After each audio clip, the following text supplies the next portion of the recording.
However, as we both know, the film entirely redeems itself by ending racism in the next scene. That's literally what I was going to say. Yeah. The child ends racism.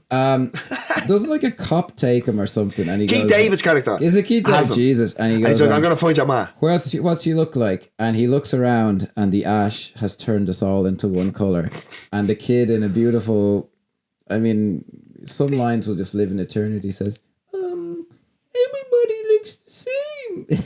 And then they really try really hard then to the camera pans to or shots of different characters. Yeah. All clearly different colours, I might add. But matted in grey ash. I get it. Which has presumably killed millions, by the way. And then obviously Mick Jackson loves segregation because the rain comes immediately. I was thinking, like, what is the meaning then of the rain? Yeah. Because we all know what rain in a film usually means. Something's about to come to light.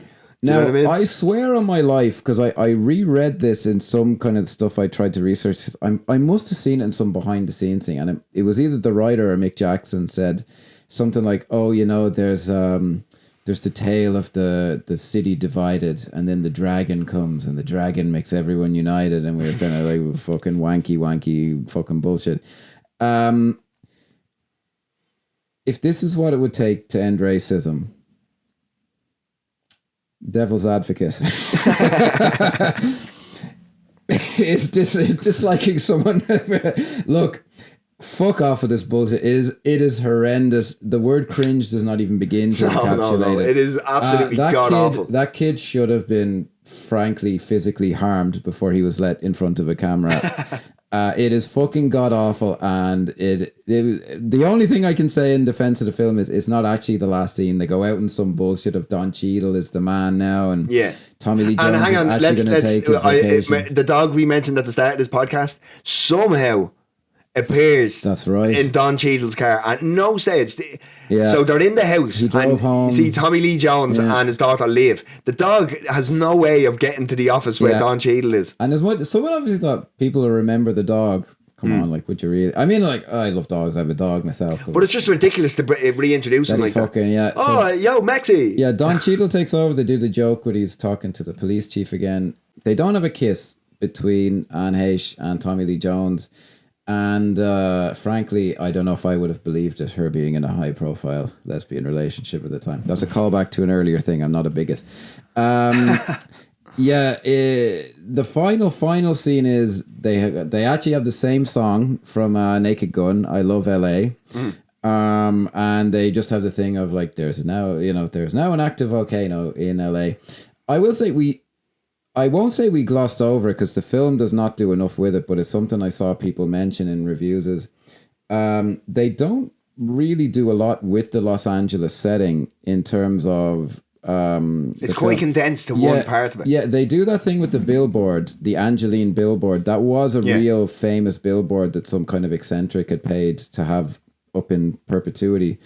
But they have the kind of black neighborhood. That's an expensive shopping street, I guess, the La Brea Tar Pits. But in terms of like, you know, film like Die Hard with a Vengeance that captures the spirit of a city, I didn't get much of it. Now, some of it could be they built it themselves, but they didn't do much with it. Like, you would think there'd be, you know, I don't know, like fucking people being evacuated. This is completely off the top of my head and it's fucking terrible, but you know, a bunch of rich women being evacuated from a plastic surgery fucking thing or something. Or they do have a little bit with do you remember the little newscast about like the animals who are being evacuated? Yes. That was like, it's shit because it comes out of nowhere and it doesn't go anywhere, but it is kind of a sign of like a different film you could do, like, you know, like kind of taking the piss out of. Is it, look, we all love animals, but isn't it kind of ridiculous to do a news report on this when, you know, people are boiling to death on, you know, fucking whatever, the main shopping street. But that does take us to the end of the film from 1997 called Volcano. I was trying to think of, can I attach the word classic with any kind of modifying statement to it? I don't think so, but I don't think it's a forgotten film either. I don't think so either. I think it's a film. I would call it a remembered film. Yeah. It's certainly not one. I think Dante's Peak, to be fair, is one that people go, what's that? Whereas this, you remember it's called Volcano, and Tommy Lee Jones, like, and Anne Heche, Dante's Peak is I think it's a little better in my memory anyway. I didn't get a chance to rewatch it in close proximity, but it's a little less memorable. So I'd have to give this kind of points for that. Yeah. Now, obviously at this stage of the podcast, we talk about non-submersible units. What makes the film still live in the consciousness. Yes. Now. Yes, sir. What do you think is a non-submersible unit for this film? Can I let you go first, Keith? Because I think I think my one is so good. The non-submersible unit, if I was to, based on how we've given them out so far, and based purely subjectively in my own opinion, I think Anne Heche is very good in this film. Oh, nice. I know she's maybe introduced a bit shittily, and there's at times there's not much for her to do, but there's some real scenes I find where the character I just really like, and I like how she plays her. And that's something that I always, just about everything, because as stated, like, I do love this film, but it is shit. And she is probably the only shining light in it.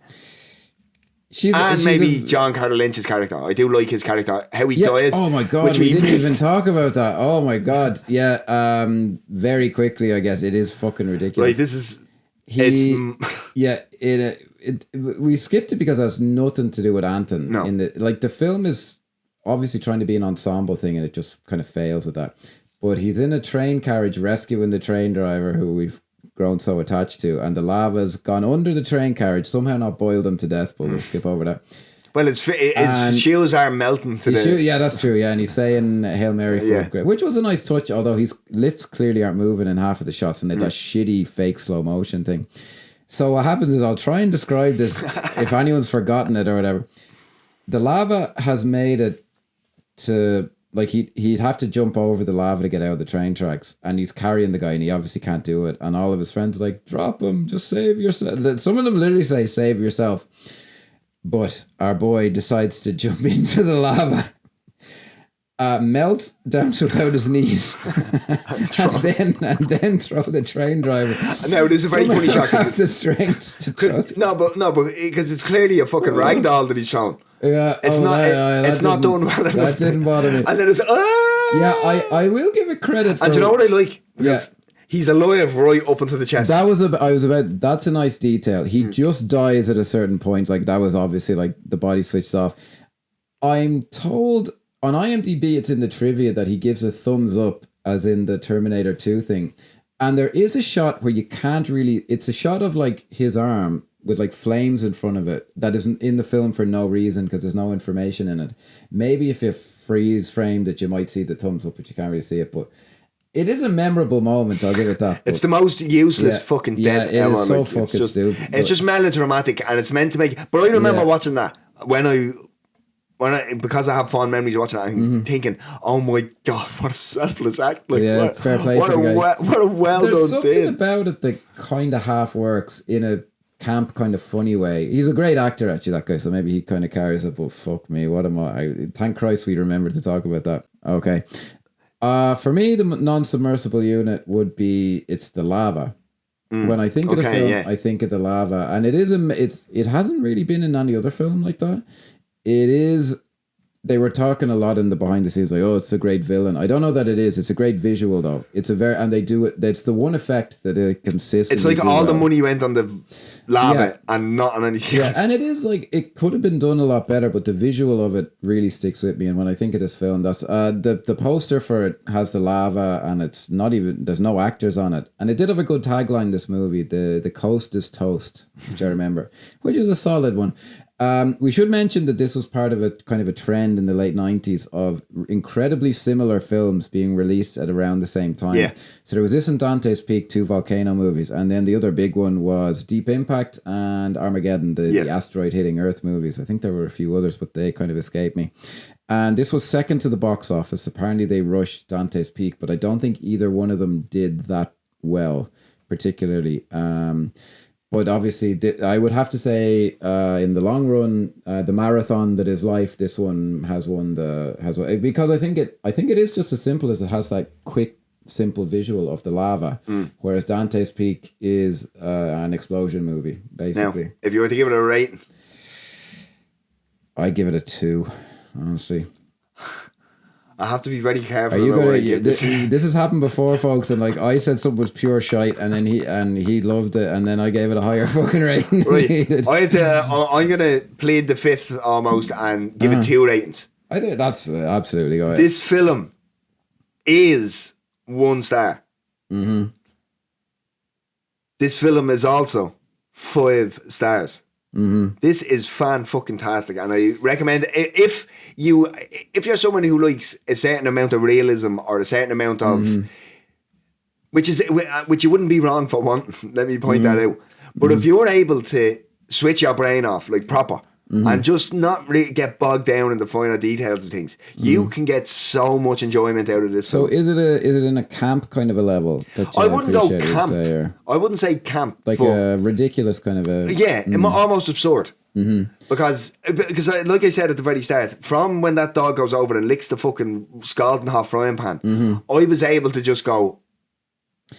Now and to take a scene that I just find awful and makes me want to curl up in a ball, the scene where he rushes over to save his daughter, and when I talk about it, I'm trying to place this in my head.